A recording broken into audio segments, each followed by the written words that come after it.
Okay.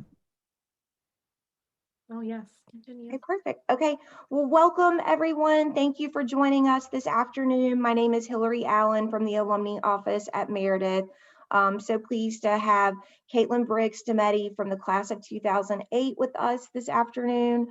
She is the owner of Rowan Lane Events and then Rowan Lane Business Coaching.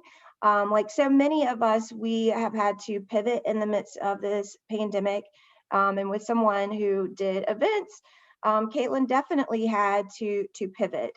And now her other part of her focus is her business is coaching other small business owners. So she is going to talk a little bit more about that today, and then rebuilding and branding with the client experience in mind. I really appreciate Kaitlin taking the time to be with us today, and I'm going to turn things over to you.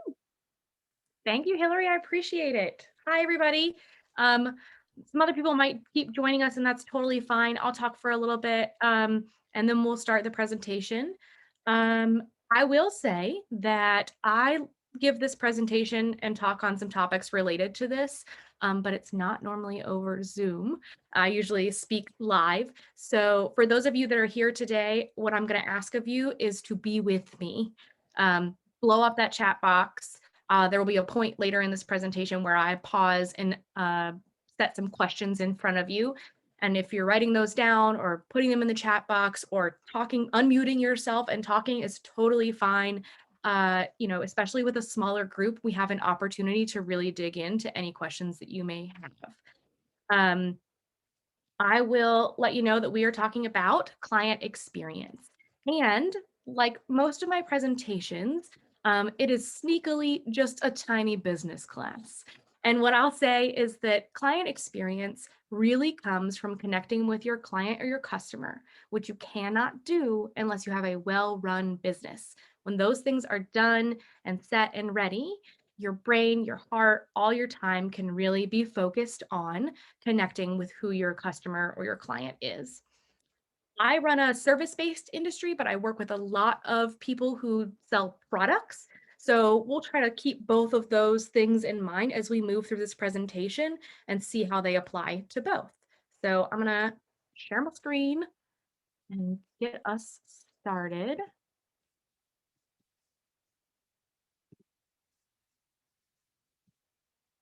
Okay. So today we're talking about client experience, and I did this presentation a while ago. I went through and culled it for us and changed it a little bit, but the theme of this presentation is an early 2000s love song to your clients and customers. So if there's some sweet jams in here that you recognize, we might be close in age. Okay. Hi, my name is Kaitlin. I am a 2008 graduate, as Hillary mentioned. And oops, doing better. There we go. I have a degree in English and a minor in dance. All typos are my own and not a reflection of Meredith College. So just so you know, it's like a serious problem I have. We'll be okay. I started my first customer facing job at the age of 15. So a lot of people say like, Kaitlin, what qualifies you to know anything about client experience or coaching other people or working with customers? My mother told me if I wanted any more clothes to walk my little butt down there, and she signed a piece of paper because I don't think you could get a job until you were 16. But she said, oh, my 15-year-old, she can get a job. So I went to go work at Old Navy, and I worked at Gap Inc. all through college, from then all the way through college. So almost a decade of working for Gap Inc. Before I even got into events, which is what I focus on mostly now.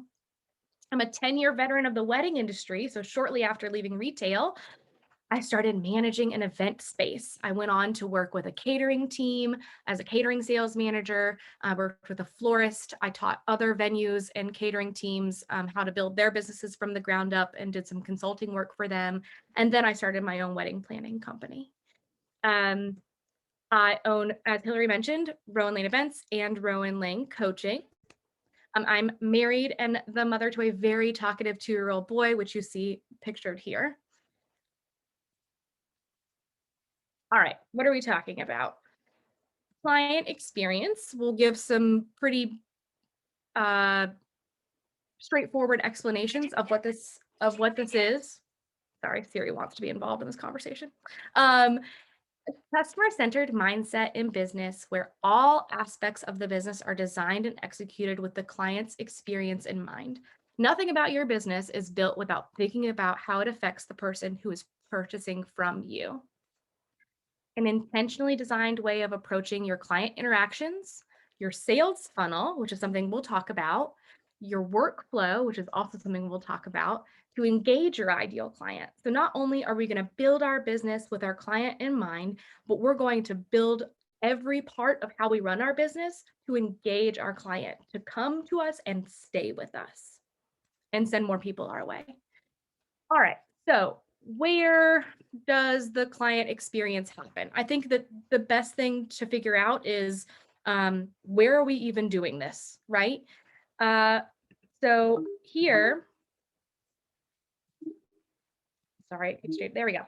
When people talk about your business, word of mouth. This is the first and probably the biggest opportunity you have for client experience. So, what other people say about you, which feels like something you can't control, right? But you most definitely can.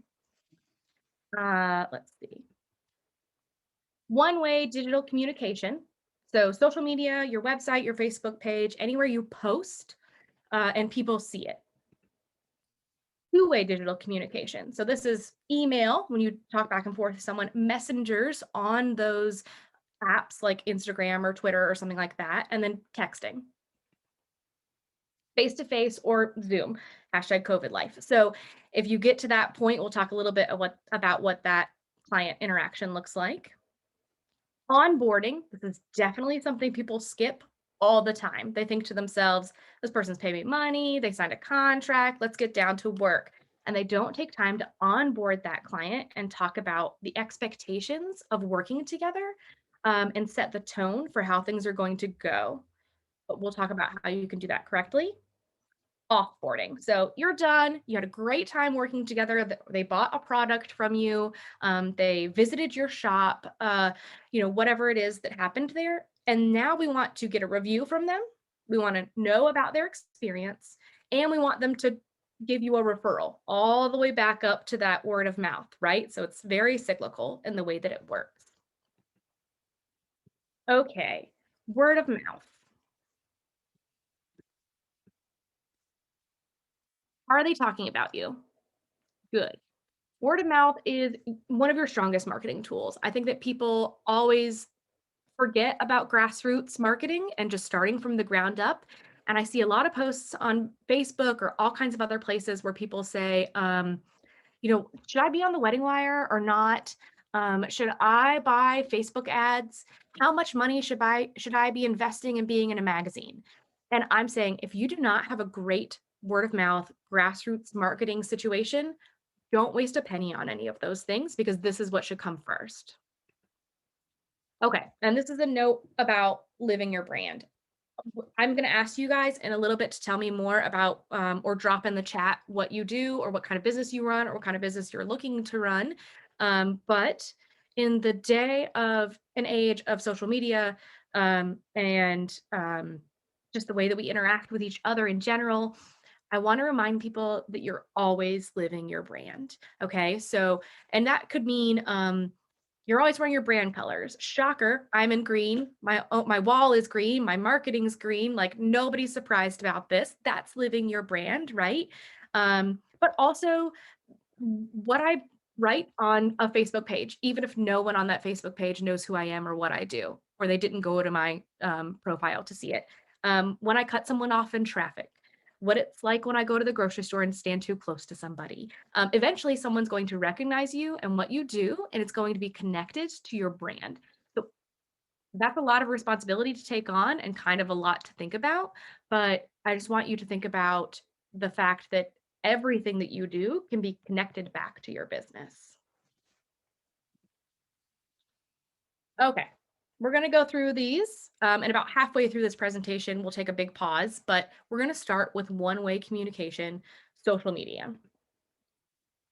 What do you say on social media? So many people know that they're supposed to have an Instagram or a Facebook page or a TikTok, that's the thing, but they don't know what to say, right? So your social media presence is about presenting yourself your brand, and your offerings, and your unique value to your ideal client. So your ideal client is out there and they have a pain point, they have a need, and they need it to be fixed. And if you can communicate that you solve that specific pain point on social media and can meet your client's need, then you are creating an amazing experience for them, because what they're doing is they're opening up, their Instagram, they're searching a hashtag for whatever their pain point is. You come up and exist, and it's like, boom, problem solved. All I have to do is work with this person. I got to hire this person. They have the product that I want, right? And then I also want to talk about unique value. I went to a conference many moons ago when people still gathered in large buildings together. And Shay Cochran, who is a really amazing speaker, was presenting that day. And it was for a lot of wedding vendors. And she was talking to the photographers in the room specifically. And she said, everybody who's a photographer, stand up. Everybody stood up. And she said, I'm a bride, and I'm trying to find a photographer for my wedding. And I want a photographer who loves love. So, like, everybody who loves love, like, stay standing. Every photographer stayed standing. That's on every wedding photographer's website. You'll see it now. If you're looking for a wedding photographer. And she said, okay. Sit down if I'm looking for a photographer who has an album. So if you have an album, like, remain standing, everybody else sit down. So a couple people sat down. They're like, I don't bother with that. I just give digitals, whatever. And she went on, she asked a couple more questions, and she said, you know what? Actually, my mother-in-law is French, and she doesn't really speak any English, and she's coming over here for the wedding. And I'm going to need a wedding photographer who speaks French. Does anybody in this room speak French? And everybody sat down except for one girl. And she said, awesome. You speak French? And she's like, yeah, I do, actually. And she goes, is that on your website? And she was like, no, no. And she's like, oh, well, then I'm not going to book you because I don't know about your unique value. Right. And so I want you to think about the things that make you special in what you do and why you do it, and communicate those to your ideal client as well, because they're going to be selling points. How do you say those things to somebody? Now I know what I need to say. How do I say it to them? When it comes to social media, you want to speak in your brand voice. Okay. So this is the type of language that your ideal client will connect with. For me, it's my own voice. There's a lot of, if I'm being honest, and y'all, and the things that I say in my daily life and how I communicate with my clients, those are going to go into my brand voice. They're going to be all over my website. You're going to see those again and again and again. But you want to think about, the easy way to solve this problem is to think about your favorite client, the best person you've ever worked with, like a real person. And then I want you to think about everything about them. What color hair do they have? What kind of car do they drive? Where do they shop? Because this person, believe it or not, even though they feel like a unicorn of an ideal client, they are replicated across the world, right? That person exists in slightly different ways all over the place, and it's just more of your ideal client. If you speak directly to that ideal client, that perfect client, about things that you know matter to them, other people who are much like that client will see it, respond, and want to work with you. So now we're just going to talk to our favorite person about the things that they love, and everybody else who's like that person will get on board with you. Okay, if you stop listening right now to everything I say in the rest of this presentation, the one thing I want you to take away is that people buy from people. Okay. We don't buy other than, Jeff Bezos, who we all know his name, right? We really love to connect with other human beings. We really love to know their story, to know why they do what they do, to know who they're doing it for. Meaning they have a family that they love and care for and want to provide for, right? They came into existence into the thing that they do for a very special or unique reason, and that's important to us. But we will connect with another person and we will buy from them, using this platform to talk about everything except what you cost. Okay, so these social media platforms are not to tell people your prices, unless you're selling a product that you do want people to know. Although I think that if you would look at your social media and all the products that come through as sponsored, you would notice that there aren't any prices on those items, but you're clicking them to find out, right? Because you want them.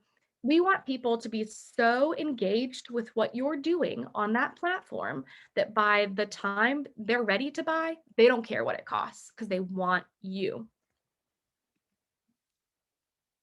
All right, your website or your Facebook page. So not everybody is to the website stage in life, and that's totally fine. But you have a stationary area where you have information about what you do that doesn't change daily, like a Twitter or an Instagram. Um, the truth of the matter is that you are not for everybody. We talked a little bit earlier about your ideal client and wanting to speak directly to that person. That means there's people out there who are your opposite of your ideal client. You want to stay as far away from them as possible. So do not be afraid to get with specific about what you offer and who you offer it to.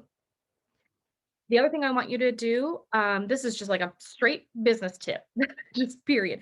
I want you to include your contact information on your website, your business hours, your email. If you don't have business hours because you're like, I work all the time, create some boundaries. That's a whole nother class. We can get to that. Business hours, your email, your phone, your location. So Raleigh, NC, right? And your address if you have a shop. So this is so that your ideal client can get all this information very quickly so that other businesses who want to work with you B2B can get contact information and not have to go through a contact form. And because Google crawls your website and asks for this kind of information to legitimize you as a business. And if it's not there, that's going to hurt you in the long run for your SEO. Okay, we're hitting pause on our classic iPod in the 2000s with all of our love songs, and we're going to ask some questions. So if you have a pen and paper nearby, or you want to take a screenshot of this when it's all up, I encourage you to do so. This is also the point in the presentation where you drop some stuff in the chat or unmute yourself and answer these questions. Name 3 places, remember we talked about social media, Instagram, your website, that you currently or would like to interact with your ideal client or customer, right? I wish that I had more people to interact with here, 1, 2, and 3. Name 5 people who talk about your business. So that back to that word of mouth. Who could you rely on to chat up your business, like all the time? Dropping you in Facebook comments, mentioning you at work, those types of things. Write about the last time you interacted with someone and how that represented your brand. If you interacted with anyone during COVID. If cost was not a factor, it doesn't matter what you cost or what your product costs, what are the top 3 things that you want people to know about your brand? What are your buzzwords for your brand? What makes it unique? Does anybody want to answer any of these questions? I can't see the chat, Hillary. Not anything you did wrong. When you're in presentation mode, you can't see the chat. That's just Zoom. I'm not seeing any in the chat Okay. right now.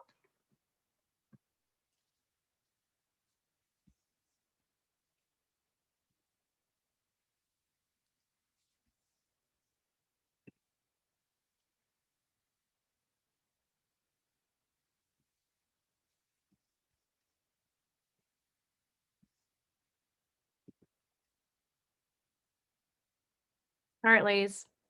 Let me know if you want to share. If not, take a screenshot of this or take a few more minutes to write these down. Let me know if you're still working.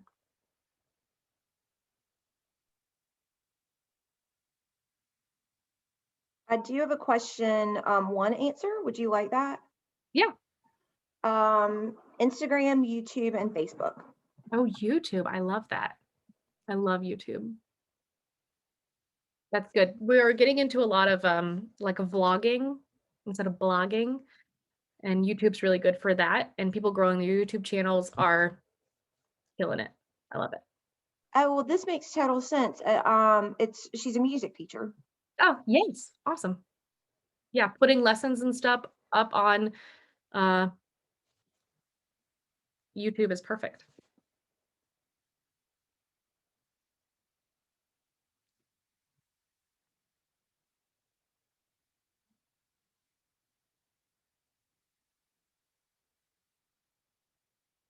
Anybody else?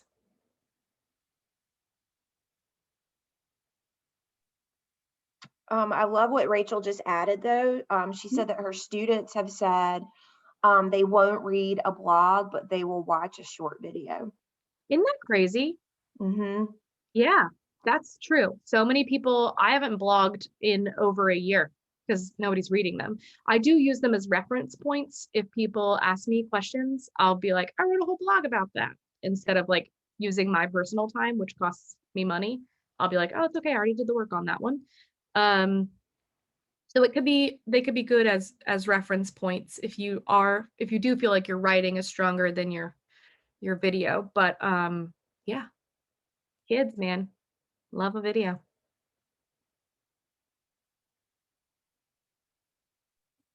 The only thing I would say to that is it's going back to what you said is the client experience, right? I mean, Yeah. it's meeting them where they are. So it Yes. makes total sense. Yeah. So think that ideal client, what do they want? What do they need? How do they want to be talked to? Where do they want to be? And if they're saying, I want to watch a small video, then video it is. Yeah. Right. I love that. Big fan. Okay, we have another note. I would love people to know my brand is trustworthy and dependable. Yes. Excellent. Yeah. So trustworthy and dependable. So you would just write in the places that you communicate most with that client, and talk about how important those things are to you. So you could have a whole caption on a post about a story about trust and what it meant to you.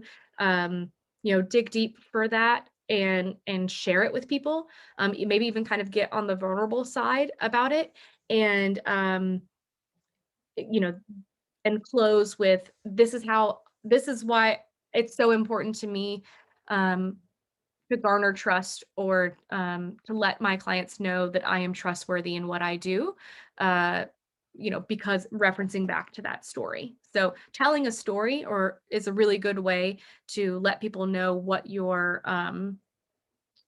ideals are for your business. I have a question about the client experience, or what, I guess, and this may be too specific, so if this is not something you want to address, but it was getting long to type. As a music teacher, I noticed that like a lot of other music teachers, the stuff they put out is more based on like them, like trying to attract people based on what they have achieved and what they've done, and also what they offer, the services they offer. Would it be better? And I've seen some that like try to work more towards a community sort of with their studio. Mm-hmm. And that's kind of where I got into like talking to my students about, would you participate in a Facebook group? Would you interact in a Facebook group? Would you prefer to watch videos versus read a blog post, on like different practice techniques and stuff? And I guess my question is, should I be, as my brand, should I be focusing more? You said focus on the consumer's experience. Should I be, I may have just answered my question. Should I be focusing more on the, I guess not so much like, here's what I do as a music teacher. I'm also out there performing stuff too. So like kind of showing that up, or should it like my, I guess more almost like a semi-musical lifestyle blog, or should it be more like the community involvement with this? Yeah. So you definitely want to kind of play between those two things and ride that like teeter-totter, right? So we want to get clients and we want to meet them where they're at, and we want to do the things that they need help with that will like make them work with us. But in order to make them work with us, they also need to know that we're an expert in our field, right?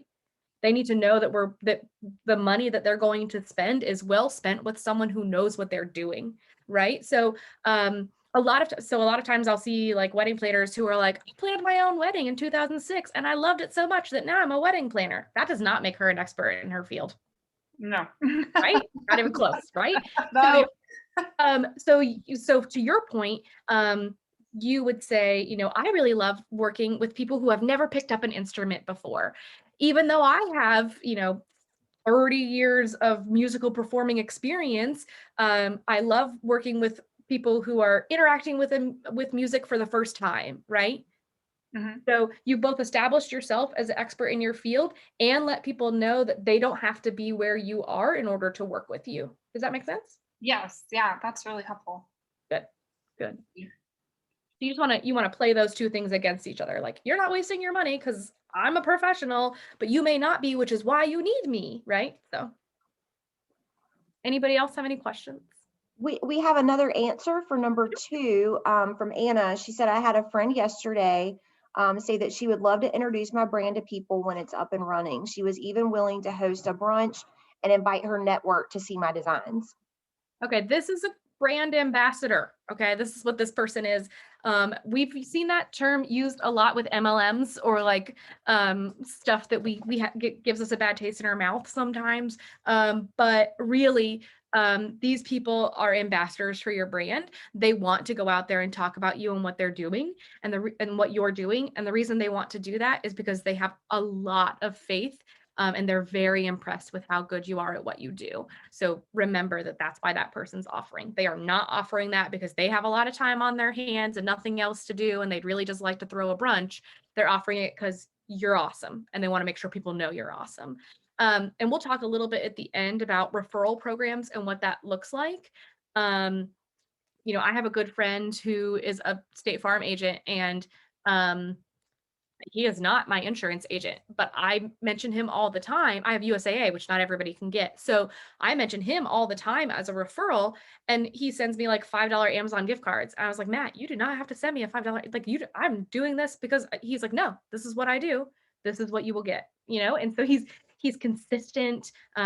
He gives a lot of feedback and a lot of thanks, you know? So, even if people don't want it or, oh, I don't need that, just letting them know that you've seen them and you care about them, when it comes to those referrals will go a really long way. Again, we'll talk a little bit more about that. All right, we're about halfway through, so I'm going to go through the other ways that we interact with our client to create a great experience, and then we'll pause again at the end if you guys have any more questions.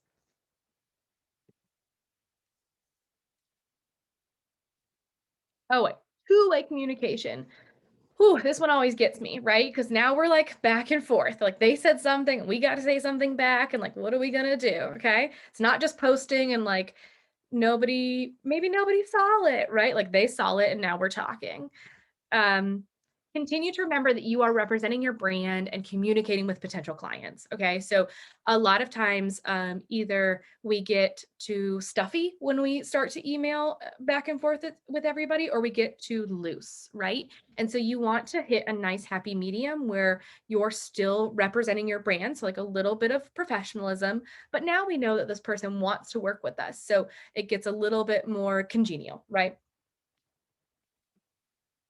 Respond to them and their comments politely. Don't ignore them, good and bad. So this is like when people are commenting on your Instagram or have posted on your Facebook page, and I'm not talking about trolls. I'm not saying like entertain people who have terrible things to say, like delete those comments and move on with your life because you don't need that kind of negativity. But I am saying if people say, like the other day I saw somebody, they refurbish furniture, and they lacquer a lot of stuff. They find really great old wood pieces and they bring them back to life. And some people were in the comments like, that would have looked great if you just left it the way it was, or you should have just stripped it down and put oil on it. And she was like, I totally understand that. If that's something that you're interested in doing, I say go for it. However, this is our specialty, and what we specialize in is lacquering these pieces. And so we're always going to go this route with the pieces that we find, right? She wasn't mean. She was just like, listen, dude, this is what I do. This is literally what I do. I'm not going to change it because you thought it would look better a different way. End your post with a question and encourage them to interact. So this is pretty top, tried and true trick for engaging in two-way communication with anyone in social media. So if you post about something, you generally want to end that post with tell me how you're spending your weekend. Like if you talked about your weekend, or did anything like this happen at your wedding? Or have you ever seen, this before, or, whatever, just something to get them to comment, right? If you ask a question and people will read through that whole comment, they can't help themselves. They want to comment back. Okay, email, messenger, texting. The second thing I want you guys to take away from this, people buy from people, right? If you don't hear anything else, templates, y'all. I cannot tell you what templates do for your life. Create templated responses. And you may be saying to yourself, what? No, everyone I interact with is unique and special, and they need me to type a whole email to them. They do not. They do not need that.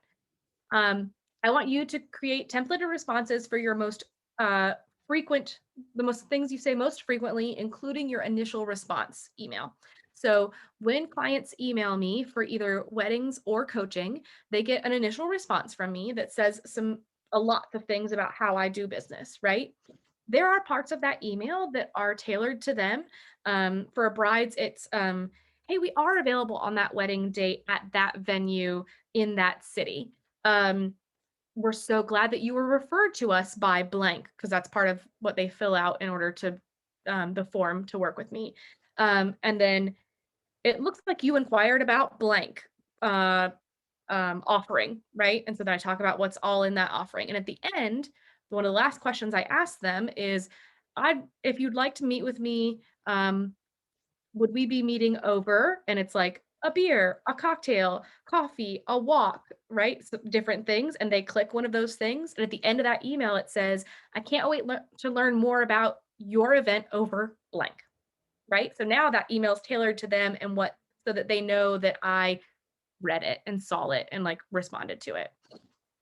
So highly tailored to that person, but a template nonetheless. Closing the loop sequence. If you haven't heard back from a client. So this one happened to me, sadly, a couple months ago. I emailed a person about getting some shelves in my house. They gave me a quote for the shelves, and then I emailed them back and I said, awesome, do you need a deposit from me to move forward with this? They never said anything back to me. I had also inquired with someone else about shelves. We spoke, they gave me a different quote. I ended up giving them a deposit because I wanted to move forward and their timeline worked better for me. And then several weeks later, that first person who'd given me a quote emailed me and said, we're ready for your install. Well, guess what? Them shelves is up, right? And I didn't give them a deposit, so I clearly wasn't working with them, and I hadn't approved that build, okay? They had no closing the loop sequence. So what had they done? They'd put time, energy, money, product into something that they had no security for, okay? If you have a closing the loop sequence, it also gives the client, we're all busy. We've got like a lot going on. We forget emails all the time. You can ask Hillary how long it took for me to respond to her to all the emails she sent me. It's fine. But really what's happening is we want to give clients an opportunity and we want to meet them where they're at. So, hey, I saw that you emailed a week ago, or I just want to see you, make sure you saw my email from a week ago or 3 days ago or whatever about blah, blah, blah. If you're still like to meet, I have those dates available, or here's the link to book a date and time, or whatever it is, however far along you are in that. Send them another email. I have 5 in my closing the loop sequence, but it takes a lot for a bride to bite. So it could be different for each of you. And that last closing the loop email is, hey, I just wanted to let you know that I haven't heard back from you. So I'm going to be opening that date back up, or I'm going to be putting this product back on the website, or I'm going to be, whatever it is. If you found blah, blah, blah, I'm super excited for you. If you'd still like to work together in the future, let me know. But for now, like whatever we had going on, it's done, right? So that you can offer that service or that product up to the next person who inquired about it. And then a template for offboarding in that referral program. So we're going to get deeper into this, but you don't want to write someone an email and or try to remember to send someone an email to ask them for a review of your product or your service. Okay. You want that to be templated, and you want to tell them where and give them a link. And you want to give them some questions to answer that will help generate their review. And then you want to schedule it to send out. Right. So this is gonna increase the amount of reviews that you're getting for your service, your product, a lot. I don't know what the exact percentage is. I haven't run the numbers, but a lot. Pick a way that you communicate best, and then train your customers or your clients to interact with you in that way. So, believe it or not, I really hate texting. Can't stand it. Borderline asked to get off my husband's family group chat, but was told it would be rude. So, if clients text me, I will reply to their text with an email and answer the question that they texted me about, so that they'll go, "Ooh, oh yeah, she likes to be emailed." Now, I told them in my onboarding process that these were my business hours and this is how I like to be communicated to, but that doesn't mean everybody remembers that. So gently remind them of the way that you like to be communicated with. My husband prefers text. He's a real estate agent. That is just the way that he likes to talk to people. He can solve problems at at a moment's notice if he gets a text. So bless him, he's on his phone all the time, but his clients and him work really well together. Digital communication can and will be misinterpreted. Period. End of story. If you are at a place in your communication with a client or a customer at any point on the spectrum of working with them, and you're thinking to yourself or asking someone, "Does this sound okay? How should I write this email?" Guess what? You need to pick up the phone and call them. We still own phones. There is nothing worse than sending an email that you think might be misinterpreted when you could pick up the phone and call them and solve all that tension with a phone call, right? I promise you that the second that they hear your voice, a lot of the tension from that situation is going to dissipate, because first of all, you picked up the phone and called them, you cared enough. Um, and then second, like, remember, people buy from people. So you're going to rehumanize yourself as a person instead of a business that they're not having a really good experience with. Face to face. If you've made it to in person or Zoom, the chances that this person wants to work with you and pay you money is high, right? This may not be a part of everybody's business process, but at some point you're going to have to interact with your customer on more than like an email level. If you own a shop, they're going to be coming in and they're going to be speaking to either you or your employees. So there's a little bit of that going on. If you have a service and you might have at least one face-to-face meeting to gather information about them or give them the service that they paid for. Even if you run an online Etsy shop and people are buying products from you, there may be a point where somebody does some sort of custom order and they want to like get on the Zoom and talk through it or show you the wall that they want that custom painting on, or any sort of thing. So face-to-face is great. It's a really good option. When you're working with a client and you guys are sitting down and meeting, I want you to listen. I want you to just be like, "Hey, I'm so happy to meet with you guys. Tell me about what's going on with you," and let them talk. Because the first thing they're going to do is tell you about the biggest pain point that they're having and why they want to hire you. That's what they're going to talk about. And then you can say, "Oh, yeah, I can solve that pain point, and here's how. I've done that for another person before. I've prepared for this exact situation.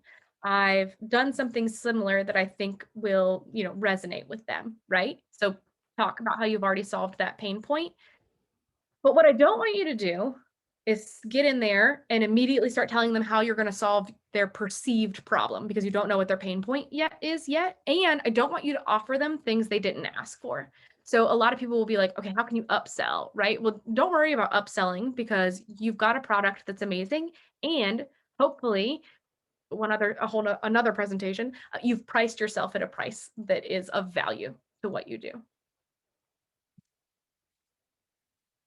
Remember that you're interviewing them too, y'all. It is a two-way street. If you were gonna on a first date with this person instead of a client meeting with this person, all the same rules would hold true. Like, where are the red flags? And if they are not a good fit for you, like, walk away, because what you don't need is a poor client experience because you took a client that wasn't your ideal client, because that's definitely what's going to happen.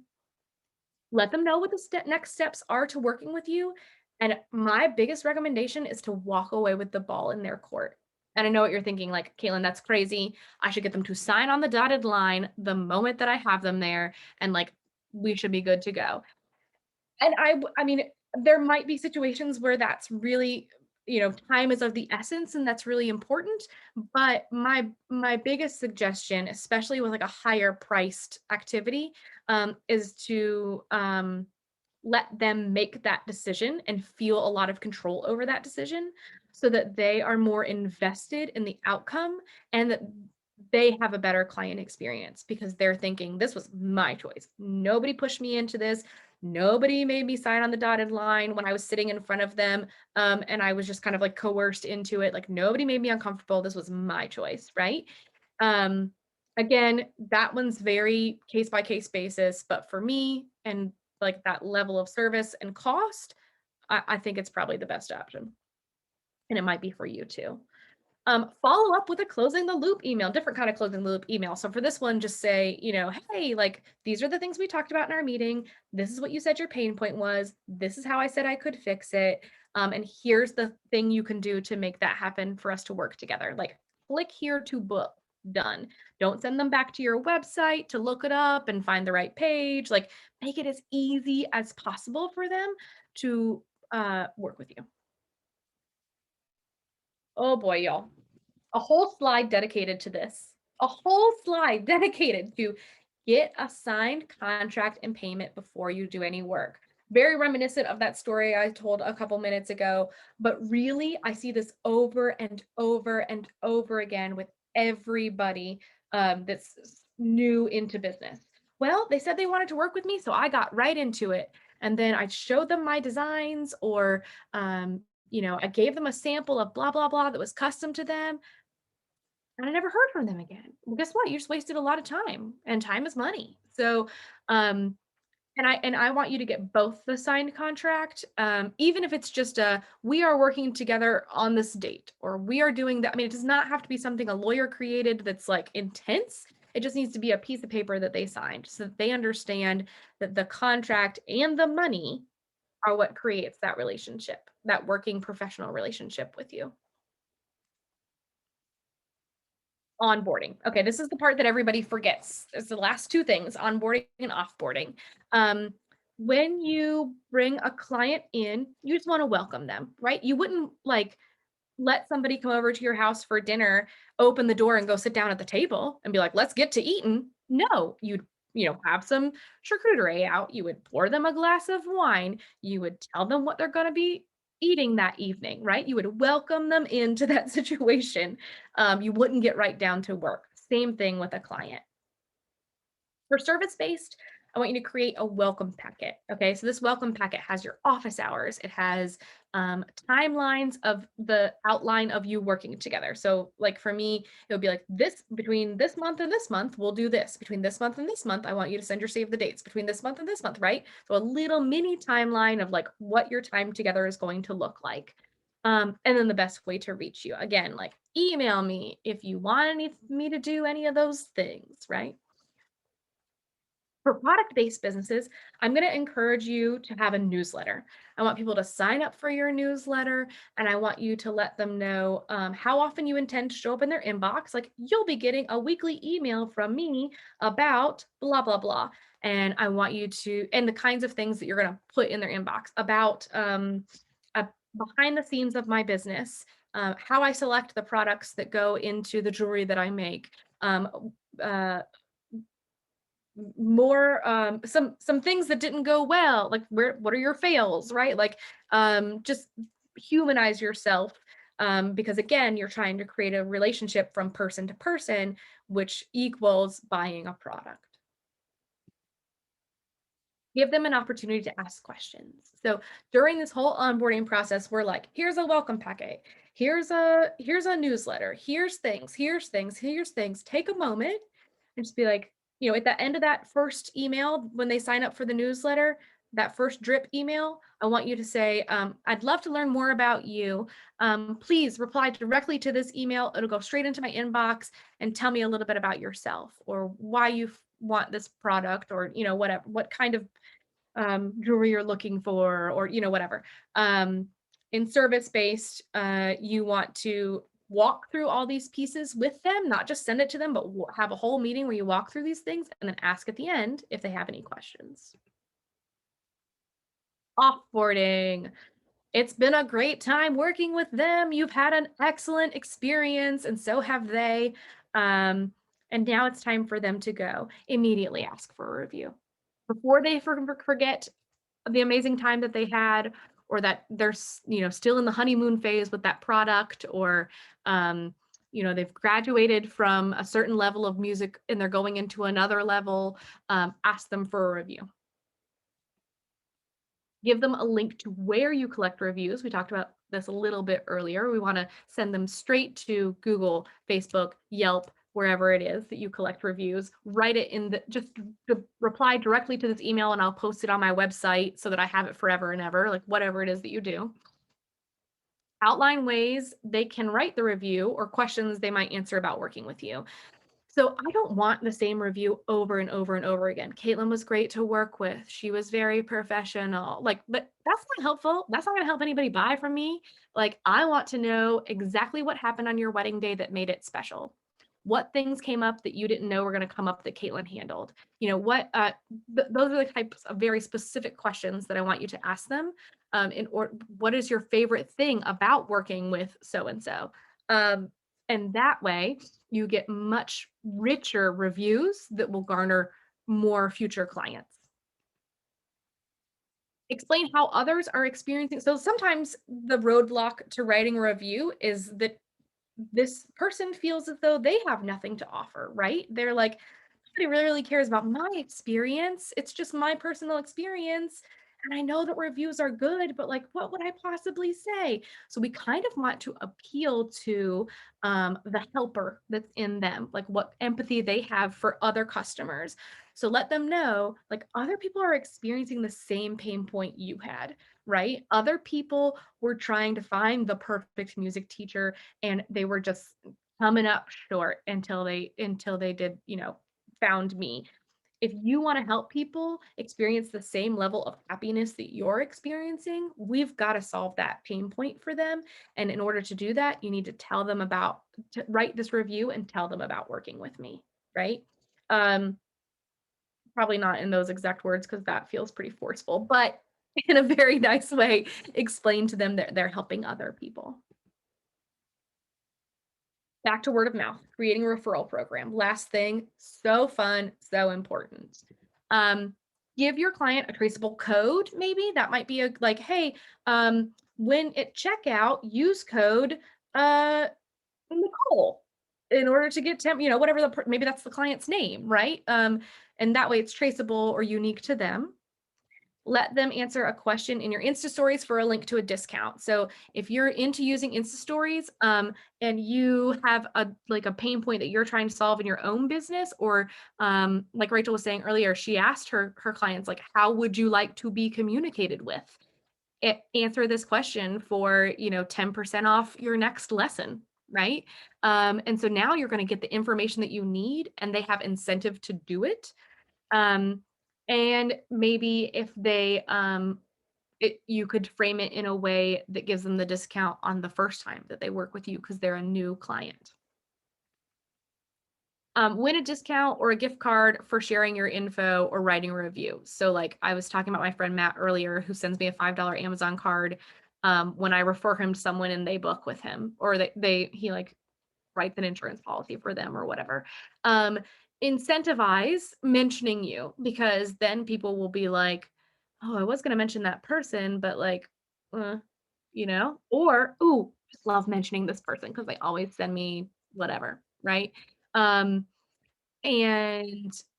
it's going to be different for everybody's business model, but it's a really good way to help you stay top of mind, right? What you really don't want to have happen is to work with this client or sell them a product, and then 6 months later, they forgot that you existed. Oh, that's the worst. You want to stay top of mind. So a referral program helps you do that. Okay, so what have we talked about today? Opportunities to create an amazing client experience. Shape how people talk about your business with word of mouth. Okay. Target your one-way communication towards your ideal client.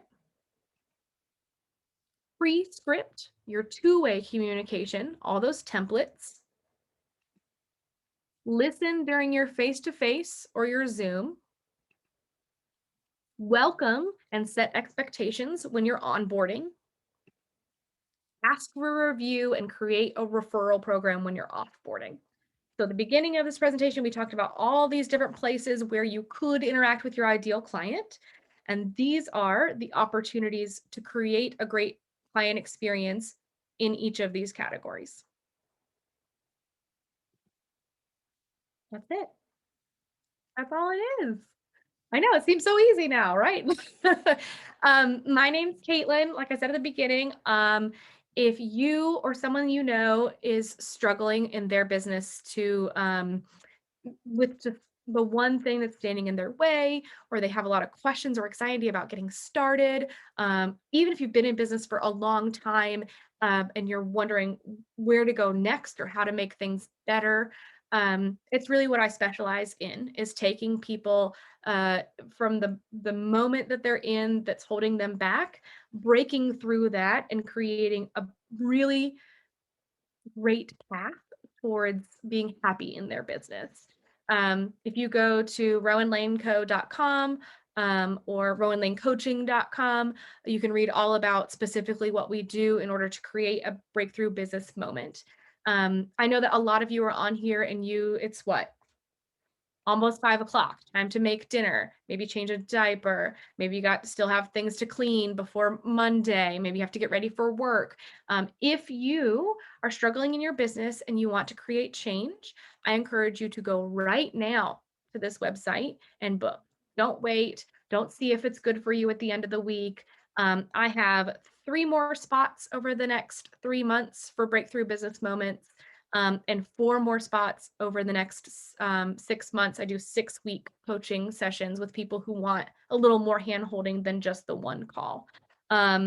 You can email me directly at info@rowanlanecoaching.com if you have questions or concerns about what is the best fit for you.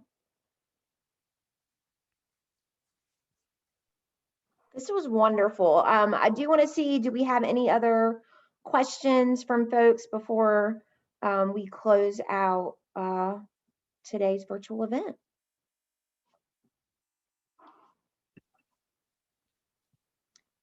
Okay, so hold on. I think it's coming to me. So response, you mentioned response forms and the template emails.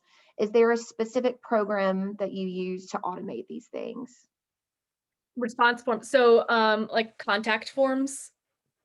So I have HoneyBook, which is pretty specific to the wedding industry. And so you can create a contact form in HoneyBook and then you can drop that into the backend HTML on your website and it will autofill your CRM. So like my clients, they automatically show up in like my projects list when they inquire. But you can use something super simple. You can use a Google Forms doc. You can use SurveyMonkey. You can put your email address and say like, email me with these 3 things and make the headline this. Whatever it is that works for you in that moment, whether it's no cost or a small cost, is perfect for your business right now. But basically you just want to streamline the way that you gather information from that ideal client and kind of qualify those leads before they come to you. The other thing to add to that is we do the same thing to help our student workers when they're responding to the alumni account, and it's just some of it is in just a Word document Yeah. where they can just copy and paste it. That way I'm not having, to tell them what to say or rethink. I mean, it's exactly what you're saying. I'm not trying to. No, you're right. Yeah. Something super simple, Yeah. like a Google Doc that they Right. fill out. Like, Right. Right. Address update. This is what you say. RSVP to an event. This is what you say. Yeah. Same thing. Okay. So question about the recording. Yes, we are going to make this available. We'll post it. We have a YouTube channel, the alumni office does, but I'm also going to send it out to everyone in an email that had registered for the event as well. Okay. Thank you, Kaitlin, for your time today. Great points. I learned a lot. Thank you so much. Okay. I think we've answered all the questions, but there's lots of thanks to Kaitlin. So I'm going to just echo that.